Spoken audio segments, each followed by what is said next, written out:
Thank you for joining me. This is Eric J. We will be going over tonight another excerpt from the World Radio broadcast, this time about how a deported individual has decided to take his deportation and use it as a ministering event to try to educate people.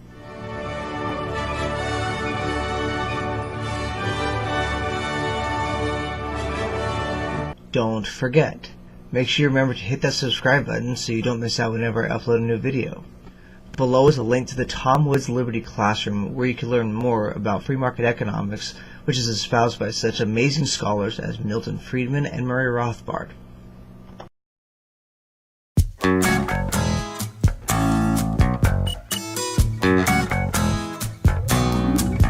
Today is Thursday, April 11th. Thank you for turning to World Radio to help start your day. Good morning. I'm Mary Reichert. And I'm Nick Eicher.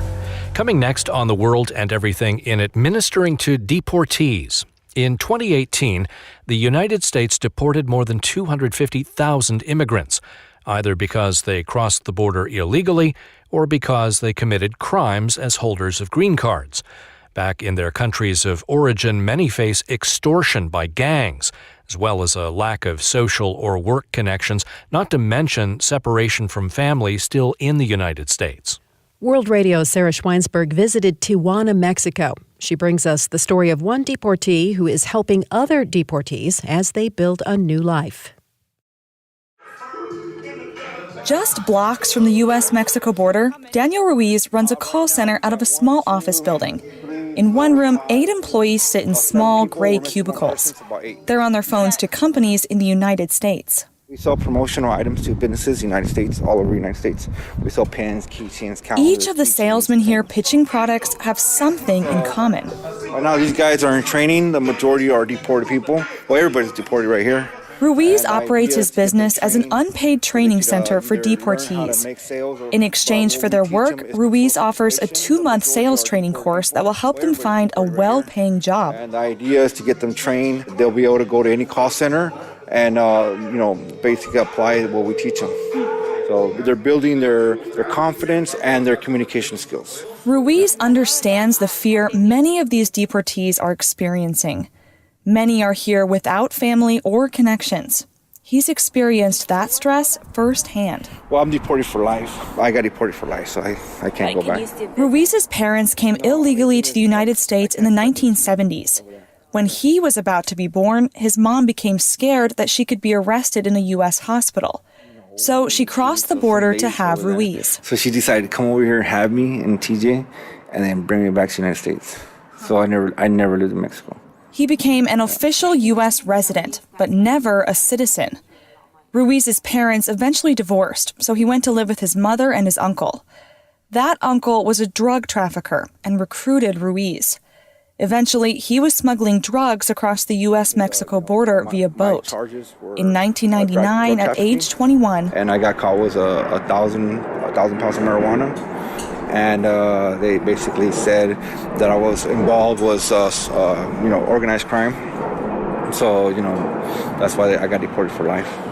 After spending time in prison and then an immigration detention center, U.S. officials dropped Ruiz off in Juarez. He made his way to Tijuana to be closer to his family living in San Diego. Ruiz says the reality that he would never return to the United States slowly set in. It really hit me when I started missing them.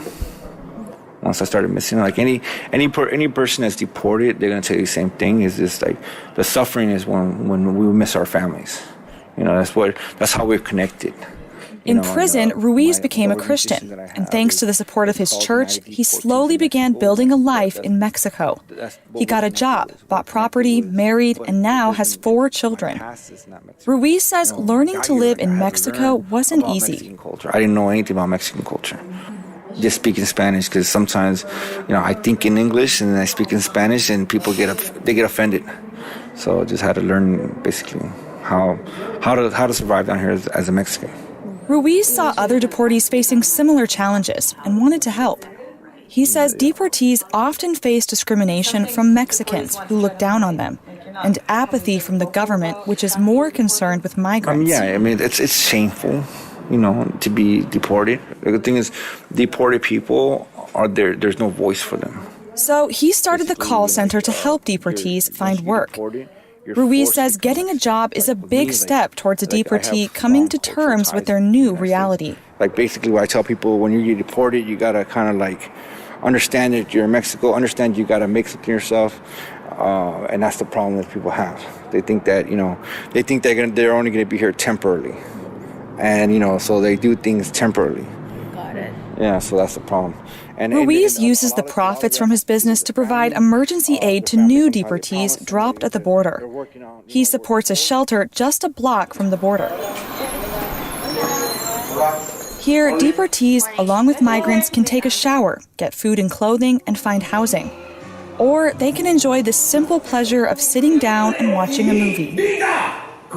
Ruiz says it's important the shelter is close to the border, so volunteers can intercept deportees as soon as they arrive in Mexico. New deportees arrive wearing a gray sweatsuit, the Immigration Detention Center uniform. That makes them easy prey for gangs who know their vulnerable situation. First of all, we offer them clothes because get them off the sweats because they're a target. Yeah. They're a target for the people that are involved in this in the bad area right here. So they're gonna get taken advantage, and they're gonna get caught up in the drugs because of the desperation, because of the anxiety. Nearly 20 years after his deportation, Ruiz still experiences some of those feelings. But he can see how God has used his mistake to bring hope to others. I understand why I got deported, and I'm okay with it. And sometimes, I feel like maybe God had a purpose for me, and I think that the purpose was for me to be here and to do what I'm doing. Ruiz says when it comes to immigration policy and who gets deported and why, it isn't his job to figure out what should be done. He says as a Christian, his concern is helping his neighbor. The person's in charge, God. So my role is just to help people. That's my role. For World Radio, I'm Sarah Schweinsberg reporting from Tijuana, Mexico.